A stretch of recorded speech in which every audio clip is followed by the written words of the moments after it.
Hello everyone. तो आज हम बायोलॉजी का एक बहुत ही प्यारा सा, बहुत ही फेमस सा टॉपिक जो जेनेटिक्स है उनको शुरू करने वाले हैं।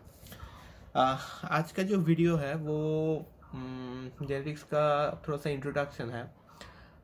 तो थोड़ा सा बेसिक सा कुछ कॉन्सेप्ट्स ले लेते हैं और फिर हम आगे बढ़ेंगे जेनेटिक्स का। तो फर्स्ट हमारा जो टर्म है वो है कैरेक्टर। अब ये कैरेक्टर क्या होता है? देखो, कैरेक्टर मतलब चरित्र कि स्टेम का हाइट कितना है। मतलब स्टेम का हाइट कितना है मतलब क्या वो बड़ा है, ऊंचे है, लंबा है, ये, या फ्लावर की कलर क्या है। फ्लावर की कलर क्या वो सफेद है या लाल है, और हेयर कर्ल है या स्ट्रेट है, इन सबको हम कैरेक्टर्स बोलते हैं। अब हम जहां पर घुसेंगे वो है जीन। अब जीन का कॉन्सेप्ट हम यहां से लेंगे कि जीन क्या है। जीन का जो की डेफिनेशन है, वो डेफिनेशन है कि the unit factor of Mendel was called gene. मतलब मेंडेल ने जिसको यूनिट फैक्टर बोला था, उनका जो एक्सपेरिमेंट है, और एक्सपेरिमेंट के बाद उन्होंने जब थोड़ा बहुत थ्योरीज दिया था, तो वहां पर उन्होंने जिनको यूनिट फैक्टर बोला था। अब मेंडल का एक्सपेरिमेंट हम बाद में पढ़ेंगे, पर अब ये याद रखो कि मेंडल ने उनका एक्सपेरिमेंट के बाद जिनको यूनिट फैक्टर बोला था वो ही जीन है, वो ही जीन है। तो ये जीन, ये टर्म को, जीन एक टर्म है, इस टर्म को किसने कॉइन किया था? कॉइन किया था जोहानसेन ने। जोहानसेन ने 1909। तो जीन, ये टर्म किसने यूज किया, किसने कॉइन किया? फर्स्ट जोहानसेन, और ईयर 1909। असले में जीन क्या है? जीन असले में क्या है? मॉलिक्यूलर बायोलॉजी में हम क्रोमोसोम पढ़ेंगे। आप सब जानते हैं कि क्रोमोसोम ऐसे दिखता है, कुछ ऐसे। अब क्रोमोसोम में जो डीएनए है वो ही जीन है। क्रोमोसोम में जो डीएनए है वो ही जीन है। डीएनए का मतलब डीऑक्सीराइबोन्यूक्लिक एसिड, आप सबको मालूम है। मैं फिर बोलता हूं एक बार कि क्रोमोसोम में जो डीएनए है वो ही जीन है, उसको ही हम जीन कहेंगे। अब डीएनए मतलब ये वाला,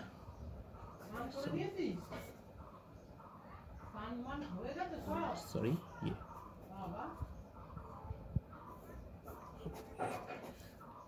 अब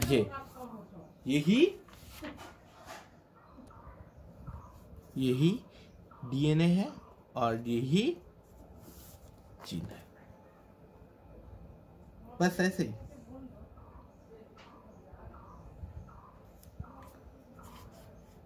तो अब हम आएंगे एक और टर्म में जो है अलील।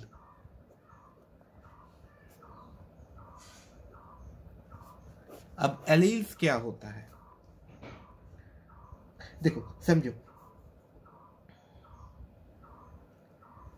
पहले ये याद रखो कि एलील का जो टर्म वो कॉइन किया है था बेटसन ने 1905 में। ओके, तो एलील क्या होता है आखिर, ये हम देखेंगे।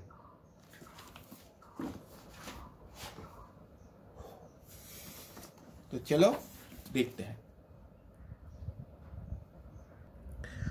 तो एलील एक टाइप का फॉर्म है जो क्रोमोसोम में रहता है, और क्रोमोसोम में रहकर जो क्या है कि हर एक कैरेक्टर को कंट्रोल करते हैं।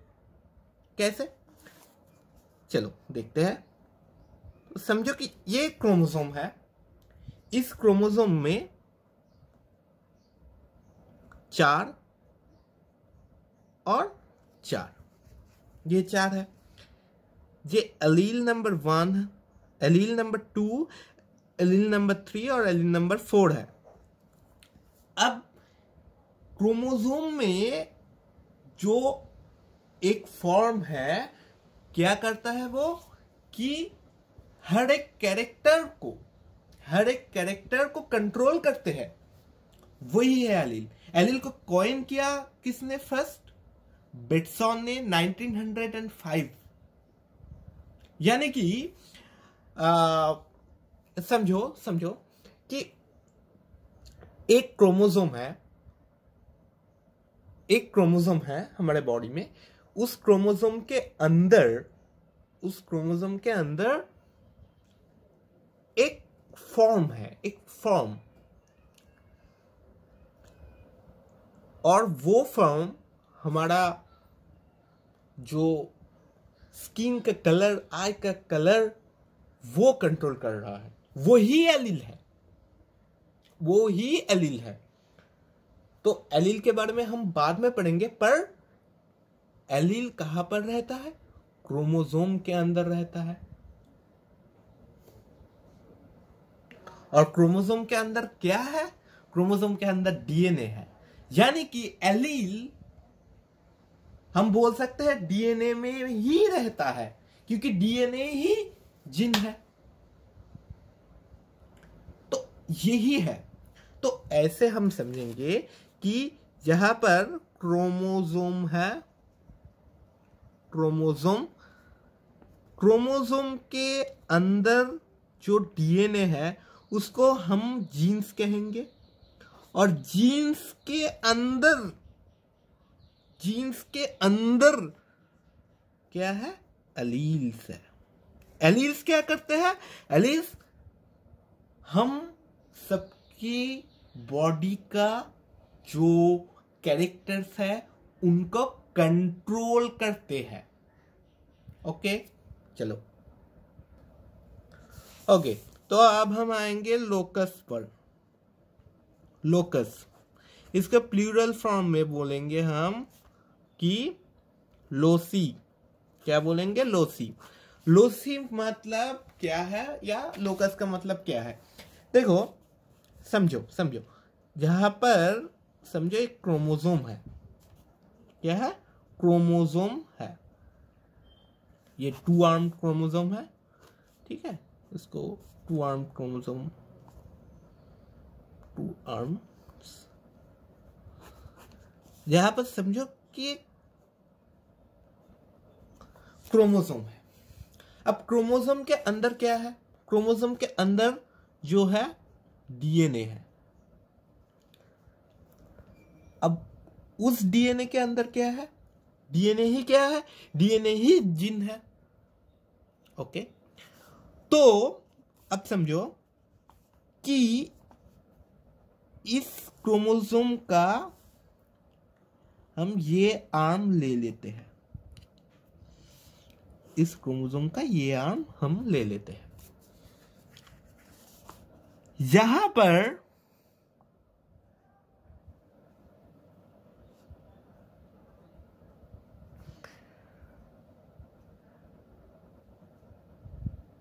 वन 2 3 4 5। ठीक है, समझो कि इस पॉइंट में नहीं समझ आया। ओके, समझो कि क्रोमोसोम का जो आर्म है, उस आर्म का कोई भी पॉइंट, समझो ये पॉइंट, इस पॉइंट या ये पॉइंट या ये पॉइंट या ये पॉइंट, इस पॉइंट पे, यानी कि इस पॉइंट पे क्या है, इस पॉइंट पे एलील अटैच।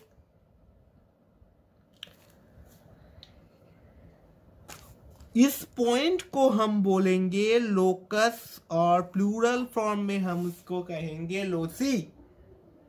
यानी कि क्रोमोसोम्स के अंदर जो डीएनए है, उस डीएनए के अंदर जो एलील है, वो एलील जिस पॉइंट को ऑक्युपाई करते हैं, उस पॉइंट को हम कहते हैं लोकस और लोसी। चलो अब हम देखेंगे डोमिनेंट फैक्टर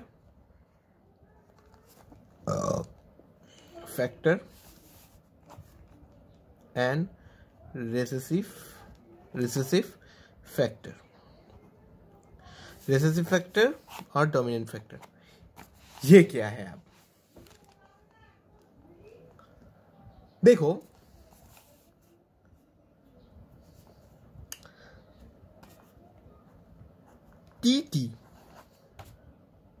टी और टी इसको हम अब बोलेंगे फैक्टर। ठीक है, क्योंकि मेंडल ने जो कहा था कि फैक्टर जो है वो ही, जोहानसन ने बाद में कह दिया कि वो ही जीन्स है। ठीक है, तो इसको हम फैक्टर अब बोलेंगे। ठीक है, अब मान लेंगे कि ये फैक्टर है, ये जीन्स है, हमको सबको पता है कि ये जीन्स है, पर हम अब मान लेंगे कि ये फैक्टर है। अब मेंडल की जमाने में चल जाएंगे और इसको हम फैक्टर की जैसा ट्रीट करेंगे कि टी फैक्टर, एक कैपिटल टी एक फैक्टर है और स्मॉल टी एक फैक्टर है। ओके, कोई प्रॉब्लम नहीं। अच्छा, देखो सुनो, अब कैपिटल टी जो फैक्टर है वो टॉल, यानी टॉल हाइट के लिए रिस्पॉन्सिबल है। हम मान लेंगे कि ये फैक्टर है, मैं फिर कह रहा हूं, हम मान लेंगे कि ये फैक्टर है। अब कैपिटल टी जो फैक्टर है, जो वो टॉल हाइट के लिए रिस्पॉन्सिबल है, और स्मॉल टी जो फैक्टर है वो, इसको फैक्टर्स कर देते हैं, वो भी एक फैक्टर है, पर वो शॉर्ट हाइट के लिए रिस्पॉन्सिबल है। ओके, अब सुनो, कैपिटल टी जो कि टॉल हाइट के लिए रिस्पॉन्सिबल है, वो स्मॉल टी के ऊपर क्या करेंगे? डोमिनेट करेंगे। अब इसको, यानी कि ये कैपिटल टी फैक्टर को हम बोलेंगे डोमिनेंट फैक्टर। ओके, चलो अब नेक्स्ट देखो ये कि स्मॉल टी और स्मॉल टी, ठीक है, स्मॉल टी और स्मॉल टी, यहां पर डोमिनेंट कौन है? यहां पर स्मॉल टी डोमिनेंट है।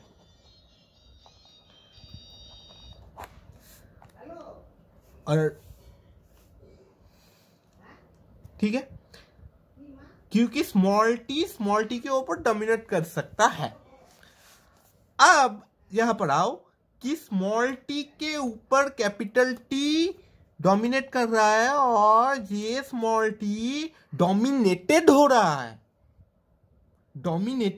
है, इसलिए इस स्मॉल टी को हम कहेंगे रिसेसिव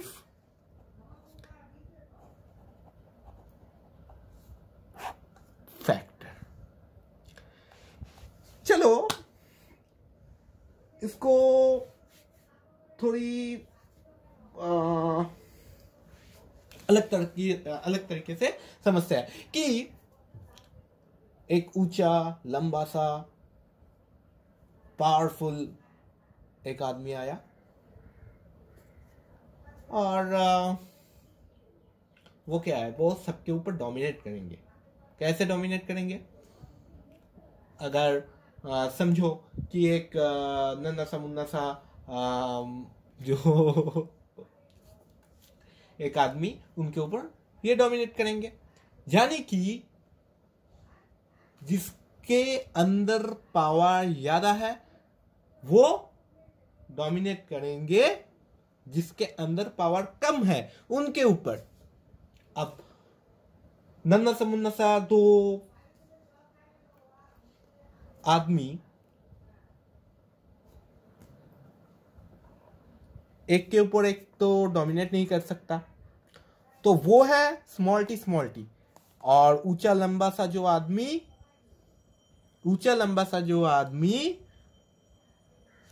नन्हा सा मुन्ना सा वो आदमी के ऊपर डोमिनेट कर रहा है, वो है स्मॉल टी। और कैपिटल टी कौन है? वो ऊंचा लंबा आदमी, बहुत पहलवान सा आदमी। ठीक है, ओके। चलो, तो डोमिनेट फैक्टर और रिसेसिव फैक्टर हमको समझ आ गया।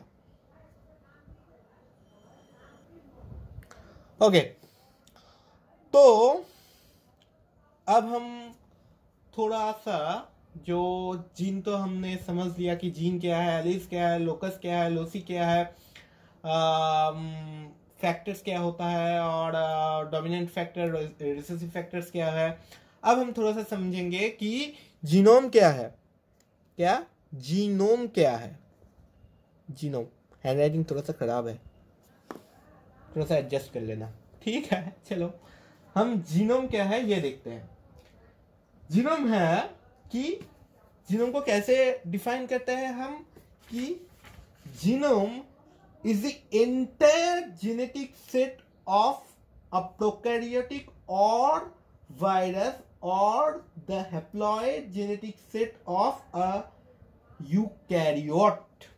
ठीक है, ऐसे हम इसको डिनोट करते हैं कि वायरस का जो जीन है, ठीक है, यानी कि जो जेनेटिक सेट है वायरस का, जो जेनेटिक पूरा जो जेनेटिक सेट होता है ना वायरस का, वो या वायरस का जो पूरा जेनेटिक सेट है वो, या प्रोकैरियोटिक सेल्स का जो पूरा जेनेटिक सेल्स है वो,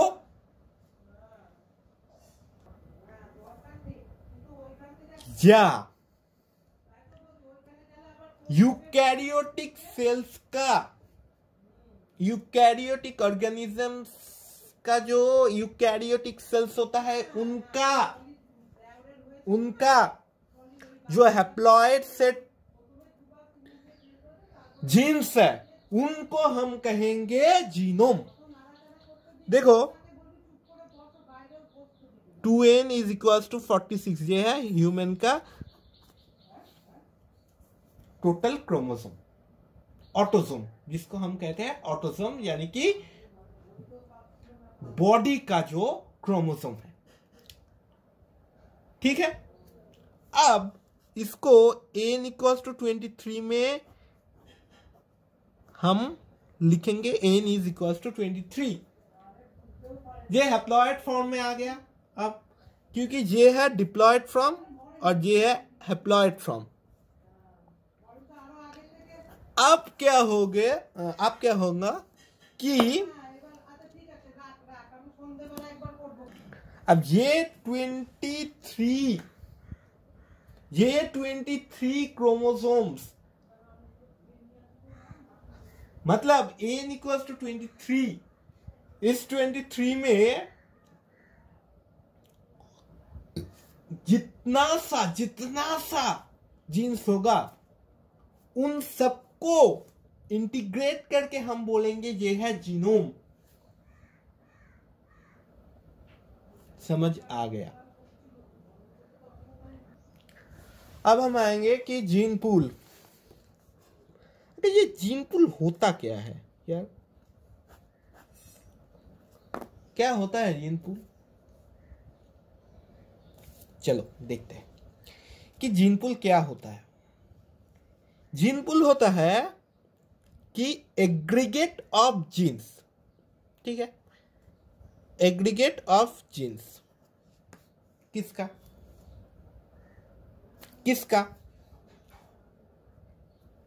एग्रीगेट ऑफ जीन्स, ठीक है। अब किसका एग्रीगेट ऑफ जीन्स? कि एक पॉपुलेशन जो इंटरब्रीड कर सकता है, ठीक है। यानी कि मतलब समझो ये ह्यूमन पॉपुलेशन है,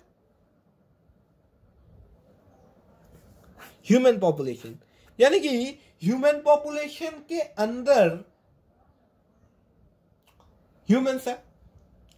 अब ये ह्यूमंस इंटरब्रीड कर सकता है।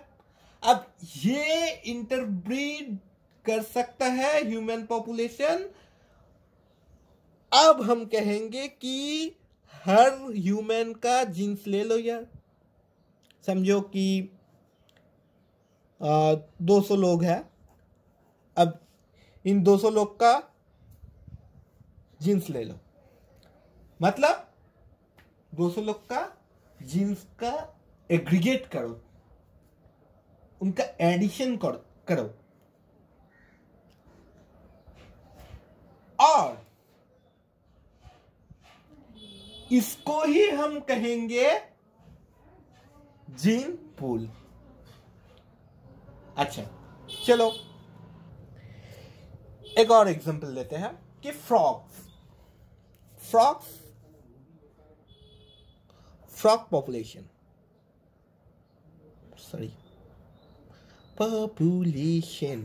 अब फ्रॉग पॉपुलेशन में क्या है?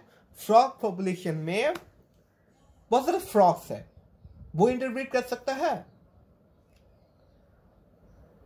अब इंटरब्रीड मतलब कि ये पॉपुलेशन के अंदर वो ब्रीडिंग कर सकता है। समझते हैं? चलो फ्रॉग पॉपुलेशन एक पॉपुलेशन है। अब इनमें समझो कि 400 फ्रॉग्स है। इन सब फ्रॉग्स का जीन्स हम एग्रीगेट करेंगे और इनको कहेंगे जीन पूल। अब इंटरब्रीड का मतलब क्या है कि एक डिफिनाइट पॉपुलेशन में इंटरब्रीड कर सकता है। मतलब फ्रॉग सिर्फ और सिर्फ फ्रॉग पॉपुलेशन में ही ब्रीडिंग कर सकता है, ह्यूमन पॉपुलेशन में ब्रीड नहीं कर सकता। और ह्यूमंस भी सिर्फ ह्यूमन पॉपुलेशन में ही ब्रीड कर सकता है, फ्रॉग पॉपुलेशन में ब्रीड नहीं कर सकता। इसको हम कहेंगे कि इंटरब्रीडिंग। क्या कहेंगे इसको? इंटरब्रीडिंग। तो आज का लेक्चर बहुत ही छोटा सा था, बहुत ही बेसिक सा चीज हमने हमने यहाँ पर सीखा कि आखिर ये कैरेक्टर्स क्या होता है। ठीक है, जीन, असली में जीन क्या है? जीन तो सिर्फ डीएनए ही है। ठीक है, एलील्स क्या होता है कि क्रोमोसोम है और क्रोमोसोम के अंदर जो डीएनए है, उन डीएनए मतलब ही जीन, डीएनए मतलब जीन। अब उन डीएनए या जीन्स के अंदर जो एक फॉर्म है, जो एक फॉर्म है, उस फॉर्म जो हमारे सब कैरेक्टर्स को ना कंट्रोल कर सकता है, यही एलील है, यही एलील्स है। ठीक है। और बेटसन ने 1905 में इसको कॉइन किया था और जीन को कॉइन किया था जोहानसन ने 1909 में। ठीक है। चलो, और फिर हमने सीखा कि लोकस क्या है। फिर हम रिपीट करते हैं कि लोकस क्या है। लोकस मतलब जो क्रोमोसोम में जो जीन्स है, उस जीन्स के अंदर एक पॉइंट जहां पर एलील क्या करता है, एलील का जो लोकेशन है, एलील लोकेट करता है। मैं फिर कह रहा हूं कि लोकस क्या है। लोकस है क्रोमोसोम में जो डीएनए या जीन है, उस जीन के अंदर एक पर्टिकुलर पॉइंट जहां पर एलील लोकेट करता है, वो ही लोकस है। फिर हमने कहा कि डोमिनेंट फैक्टर क्या है, रिसेसिव फैक्टर क्या है। कि डोमिनेंट फैक्टर है ऐसा फैक्टर जो हमेशा खुद को एक्सप्रेस करेंगे, और डोमिनेंट फैक्टर और रिसेसिव फैक्टर क्या है, जिसको वो यानी कि डोमिनेंट फैक्टर एक्सप्रेस नहीं करने देता, वही है रिसेसिव फैक्टर। ये कैपिटल टी स्मॉल टी के जो एग्जांपल है उससे हम इसको समझा। फिर हमने कहा कि जीनोम क्या है, कि हैप्लॉइड क्रोमोसोम्स हम ले लेते हैं। हैप्लॉइड क्रोमोसोम्स के अंदर जो जीन्स है, उस जीन का इंटीग्रेशन ही है जीनोम। या प्रोकैरियोटिक जो सेल्स है, उन सेल्स के अंदर जो जीन्स है, उन जीन्स का इंटीग्रेशन है जीनोम। या हमने कहा कि वायरस के अंदर जो जीन्स है, उन जीन्स का इंटीग्रेशन है जीनोम। फिर हमने समझा कि जीन पूल क्या है। Gene pool aggregation of genes क्या है, एग्रीगेशन ऑफ जीन्स। किन जीन्स का एग्रीगेशन, उन जीन्स का एग्रीगेशन जो इंडिविजुअल्स एक पर्टिकुलर पॉपुलेशन में इंटरप्रेट कर सकता है। यानी कि हर ह्यूमन का जीन का एग्रीगेशन, हर फ्रॉक के जो जीन्स है उनका एग्रीगेशन, यही। चलो, तो आज का वीडियो यहाँ पर ही हम खत्म करते हैं। हाँ, चलो।